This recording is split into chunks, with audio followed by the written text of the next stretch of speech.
জনগণ চাইলে শেখ হাসিনার সন্তানরাও রাজনীতিতে ফিরতে পারেন বলে জানিয়েছেন বিএনপি চেয়ারম্যান তারেক রহমান। গতকাল শুক্রবার ব্রিটিশ বার্তা সংস্থাকে দেওয়া এক সাক্ষাৎকারে তিনি কথা বলেন।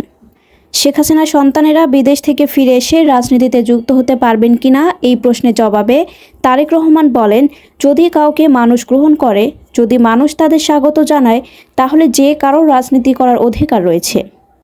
জুলাই গণঅভ্যুত্থানে দেশ ছেড়ে ভারতে আশ্রয় নেওয়া শেখ হাসিনাকে আন্তর্জাতিক অপরাধ ট্রাইব্যুনালে মৃত্যুদণ্ডের রায় হয়েছে।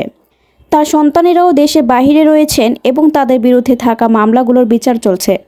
রয়টার্সকে দেওয়া সাক্ষাৎকারে তারেক রহমান নির্বাচনের পর তার প্রধান প্রতিপক্ষ জামায়াতে ইসলামীর সঙ্গে ঐক্য সরকার গঠনের প্রস্তাব নাকচ করেছেন। তিনি বলেন, আমার রাজনৈতিক প্রতিপক্ষের সঙ্গে কিভাবে আমি সরকার গঠন করি, তাহলে বিরোধী দল কে হবে? তারেক রহমানের সহযোগীরা বলছেন, নির্বাচনের ৩০০ সংসদীয় আসনের ২/৩ বেশি আসনে জয়লাভের বিষয়ে বিএনপি আশাবাদী। নির্বাচনের ২৯২টি আসনে বিএনপি প্রার্থীরা প্রতিদ্বন্দ্বিতা করছেন। বাকি আসনগুলোতে তাদের জোট শরিকেরা লড়ছেন। নির্বাচনে বিএনপি কত আসনে জয় পেতে পারে সেই সংখ্যা বলতে চাননি তারেক রহমান। তবে তিনি বলেন, আমরা আত্মবিশ্বাসী, সরকার গঠনের জন্য পর্যাপ্ত সংখ্যক আসন আমাদের থাকবে। নির্বাচনে জয়ী হলে ভারত থেকে সরে গিয়ে চীনের দিকে ঝুঁকবেন কিনা এমন প্রশ্নের জবাবে তারেক রহমান বলেন, বাংলাদেশে প্রায় 17.5 কোটি মানুষের অর্থনৈতিক প্রবৃদ্ধি ত্বরান্বিত করার সক্ষমতা রয়েছে এমন অংশীদারদের প্রয়োজন।